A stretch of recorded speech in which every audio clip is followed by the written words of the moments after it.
Hello everyone, hope you are doing well and you all are welcome in my class which is on Law of Contract 1, and the topic for the discussion of the day is essential elements of a valid contract. Today we will discuss this topic in the class. So we are here to discuss the essential elements of a valid contract. See, the contract, and we are discussing the valid contract. We have to see and we have understood that there is a difference between valid contract and contract. Contract may be for the kidnapping, contract may be for the abduction, contract may be for the smuggling, but here we are doing and we are discussing about the valid contract, which are valid under Indian Contract Act 1872. So students, I will suggest you that you must carry the Bare Act with you, that is Indian Contract Act 1872. You all must have that with you so that you can understand well what is the legal provision for the valid contract there. So we are going to discuss today the essential elements of a valid contract here. This is the lecture 1 on I will suggest you please open your Bare Act and see the section 10. In section 10, it is clearly mentioned that all the essential elements we will find there. First is, all agreements are contract if they are made by the free consent. See, this is the legal language. You will see under section 10 in Indian Contract Act 1872. Please open your Bare Act. So underline what I say to you. See, all agreements are contract if they are made by the free consent of parties. So we see that free consent of parties. First essential element, we see the free consent of the parties. Parties the parties must consent for that contract, for that agreement freely. The parties should not be under the pressure. And next, competent to the contract. Parties must be competent to contract. That means there must be the capacity in the parties to enter into contractual relationship. So that is most important here, competency of the contract. We will see in section 11. Section 11 of this contract. We will find there the competency of the parties. The parties must be competent to make a contract. If the parties are incompetent, then that parties will not fall under this valid contract, right? And the contract must be for the lawful consideration, which is the most important between the parties if they are going to make a contract. That must be lawful consideration. Consideration means consideration must be, but that should be lawful. We will discuss later what is the lawful consideration there. And with a lawful object, object must be lawful. Object should not be that you, if A says to B that we are going to agree on it that we will kidnap C's son.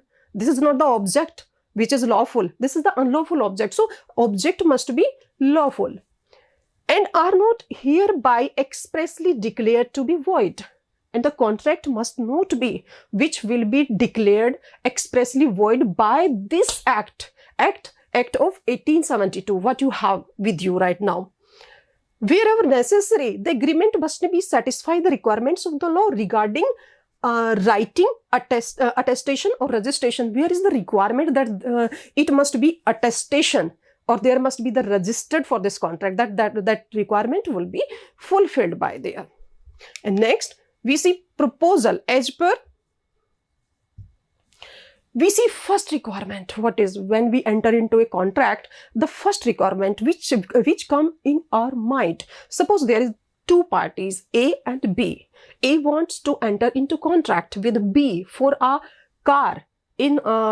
So first what he will do? First he will propose, and proposal must be valid. What type of proposal there should be? There should be the proposal in this way that A. Suppose A says to B that this is the car.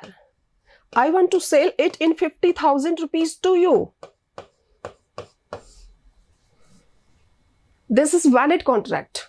So valid proposal. But if A says that I want to sell this car in 50,000 rupees. This is valid contract. This is valid proposal for the which is the basic requirement of a valid contract. This is not a valid proposal because what says proposal under section 2A? Please see the section 2A in your Bayer Act. What it says? It says when a person signifies his assent, signifies his willingness and to another person. So A must signifies his willingness to B. But in this sentence, A want to sell this car. If A says to B that he wants to sell this car in 50,000, this is not a valid proposal. Why? Because he is not signifies his willingness to B. It is, please keep in your mind, it is very necessary that he will signify his, and what for? To obtain the consent of B. Say in your Bayer Act, please underline this line, that he will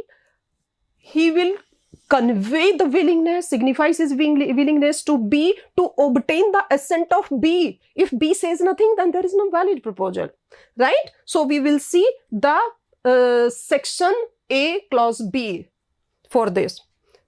Acceptance, yes, as per section 2B, and as it says that to obtain the assent of B, it is clearly that there is an acceptance from B of this offer. So proposal, when it is accepted, it becomes promise. And there must be, when the consideration is added in that, that will be an agreement. And in an agreement, when there is added the enforceability, that is contract. And contract which is defined under section 2H. We will discuss it later. First, we will see next essential element. These are two major essential elements which are clearly written in section 10. Further, we will discuss that is agreement. What is an agreement? Agreement, in order to constitute a valid contract, there must be an agreement between the parties. When these two parties, because this is see, if a person will make a contract to another person, he cannot contract to himself. So there is another party. And here, in order to constitute a valid contract, there must be an agreement. So when both the parties mutually agree on the same things in the same manner, that is agreement. And to form an agreement, there should be a proper offer by one and its proper acceptance by the other. As we have seen earlier, that there must be the acceptance by another party. One is offerer and another is offeree, and the acceptance clearly must be given by an offeree. So that is most important. Further, we see free consent. Consent, yes, there must be consent, but what type of consent? Please see section 13 for that. And in section 13, you will see there is consent only. Only consent. There must be the consent. But what type of consent? What type of consent means? Consent must be free. What is the meaning of the free consent? That is under section 14. You will see 14, section 13 talks about consent, section 14 talks about free consent. Consent is basically for that purpose to which the offer is made to offeree. That consent must be free. That must not be affected or initiated by coercion, undue influence, fraud, misrepresentation and mistake. These are the 5 factors which should not be under the consent. If any factor is influenced, if the consent is influenced by any one of the factors, then the consent is not considered free as per this act. Further, say, we see example here, A threatened to shoot B if he does not sell his house to him in rupees 20,000 and B agreed to it. Here the agreement is entered into under coercion and hence voidable at the option of B. In this example, we find that A under the pressure threatened to shoot B, that if you will not do this, I will do this. So under pressure, A is making a contract and A is giving a compulsion to B that you must agree on this point on which you don't want to be agree. So here we see a simply question. This agreement or this offer is or this consent is obtained by question, which is not considered a valid consent under Contract Act. It should not be, because if you are getting consent at the gunpoint, that will not be considered a free consent. Further, there must be the competency.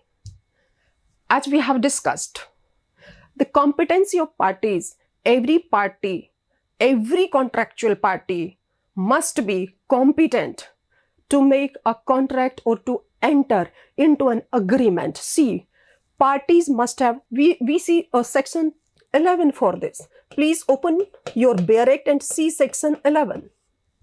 What it says, parties must have the capacity to enter into a contract, otherwise the contract is not valid. We are discussing here the essential elements of a valid contract. If the parties are not having capacity to enter into contract, the contract will not be valid, that will be void, that will not be considered under this act. Now, the major question which arises in the mind of the student, that is, who are competent to make a contract. So, offer and offeree both must be competent to enter into contract. Here, who is competent to contract?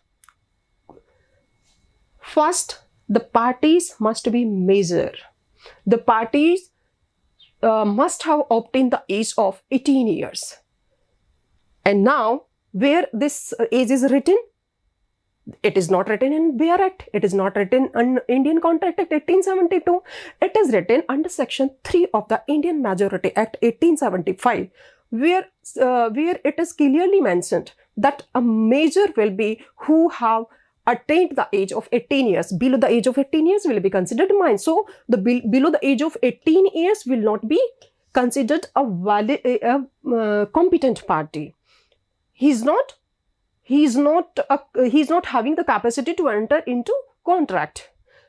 Now, person of sound mind. The person must be of sound mind.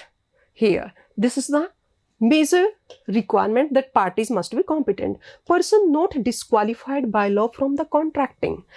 ऐसे person नहीं, there must be not the category just like insolvent, bankrupt, and any other persons who are criminal, who are disqualified by law from contracting. All these are disqualified by the law, that they will not enter into contract. These are the category. And who is incompetent to contract? See, minor, person of unsound mind, person disqualified by law from contracting, which we have discussed. Further, we see lawful consideration. There must be lawful consideration. As I told you, if I am giving someone 20,000, that please suit B, and I will give you 20,000. No, this is not the lawful consideration. This is unlawful, which is not considered. And for the lawful consideration must not be unlawful, immoral, or opposed to the public policy. Say, unlawful, A agrees to sell narcotics to B for a sum of rupees 10,000 or 1 lakh. This agreement is not valid because consideration is unlawful there. If he is giving to sell the narcotics to B for the sum of rupees 1 lakh, then it is already an illegal act, which is not considered under this Contract Act. Immoral, what is immoral? It is also meaning here an agreement for letting a house to a prostitute for carrying on her vocation. There is also illegal consideration, which is not considered under this act. So, if there is this type of consideration, then you are not in a valid contract. Opposed to the public policy, trading with enemy, agreement in restraint of marriage, trade, legal proceeding, etc., etc., which are clearly mentioned under section 23. All these points, if are there, then that will not be considered a lawful consideration. Further, lawful object, which is most important. The object of the parties must be lawful if they are going into a contract, then object means the purpose or design. For what purpose you are going into a contract, that is most important. The object of the agreement must be lawful. Lawful, the agreement or the object of the agreement must be lawful. Unlawful will not be considered here. And the example, see, we can understand this through this example. A and B make an agreement for smuggling out of some goods from India to another country. This agreement cannot be enforced in the court because the object is totally unlawful. If that is unlawful, it will not be considered by the court of law. Court of law will consider only the valid contract, and all the essential elements which are under section 10, that will be seen, that will be observed by the court of law. If anyone is missing, that is not a contract, that is not a valid contract, and that there will be the applicability of this act will not be considered by the court. Further, if we see essential elements of a valid contract, because that must not be expressly declared void. That under section 23, there are many agreements which are considered that they are void, and the void contract is not accepted by the court, and the court will not take any action. See, an agreement should not be one which is expressly declared void by the law. If that is declared void by the law, that is not. Example, agreement in restraint of trade, marriage or legal proceedings are expressly declared void by the law and hence not enforceable in court of law. We will see it under section 23 and we will discuss it later. Parties must have an intention of creating the legal relationship. An agreement of a purely domestic or social nature is not a contract. See, the parties must have an intention of creating the legal relationship. If both the parties are going into a contract, there must be the enforceability. As I told you that in an agreement, when the enforceability is added, that is purely a contract, a valid contract. And if a daughter says to her father that you have to brought a gift in evening when you come back home, will you please? Then the father says, yes, I will bring that. And if the father has forgotten to bring that gift, then there is the violation. There is the breach of contract. No, because this is social contract. If a friend A invites B for a birthday party, that you will come tomorrow for a dinner because there is my birthday tomorrow, and B forgotten, B is not willing to go there, or B due to some reason is not available there, then there is the breach of the contract. If B says that yes, I will come, and later he is not going there, there is no breach of contract, because these are all the contract of the social nature, and the social nature of the contract is not considered under this act, because their parties must have intention to create a legal relationship. Legal relationship means if I'm not fulfilling my promises which I have made under the agreement, you can go to the court of law against me. If I'm not fulfilling, then you can go against, and I also have I can go against. Now, simply we can understand through this example here. A invites his friend B to his birthday party. B accepts the offer, but he fails to turn up for the party. This agreement creates social and personal relationship, not legal relationship. Between A and B, it cannot be enforced in the court. Thus, A has no legal remedy against B.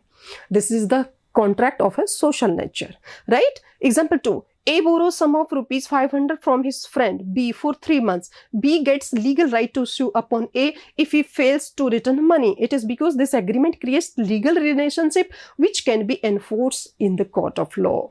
So I hope you have understand the legal relationship. Through this, we will understand this case, Balfour versus Balfour.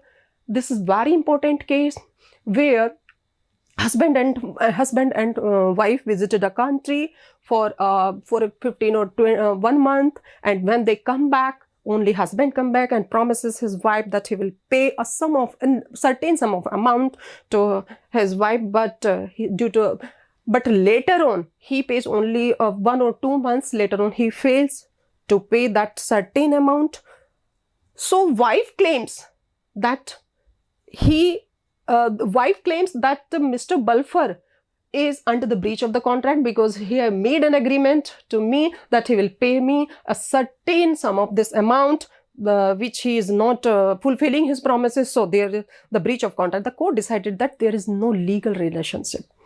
There is no intention through this agreement. There is no any legal intention to create this relationship, because this is the personal relationship. So there is no any breach of contract, and husband can give through this agreement, but that is not the applicability of this act is not, because that is not under the valid is this contract. So wife is not successful in her claim here. Now, certainty factors. Agreement made by the parties must be certain or capable of being made certain. There must be the certainty in every contract, because if I say that A says to B that I will pay to you 20 or 25,000 for this car, so this is not the certainty. There must be the certain amount for this, 20 or 25. Whether A has to pay 20 or has to pay 25. Figure must be clear. Object must be clear. Subject must be clear. Everything must be clear. Everything must be certain in the contract. And now, so A is a dealer of kerosene oil and coconut oil. B makes an agreement with him for buying 10 liters of oil.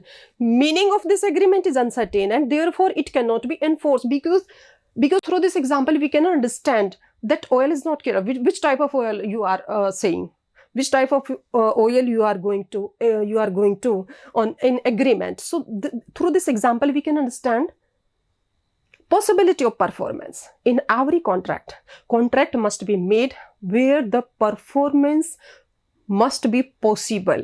If I say that I will bring for you the star and moon from the sky, is it possible? No, the performance is not possible there. So there must be the possibility of the performance under the contract.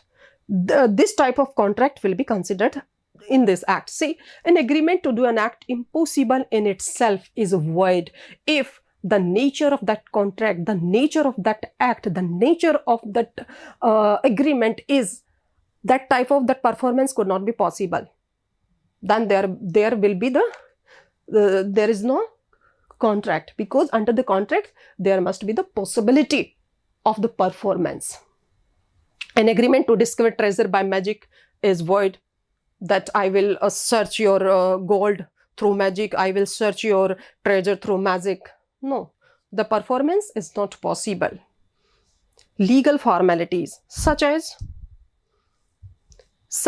in writing, registration, etc. must be completed, otherwise the contract is not enforceable by law.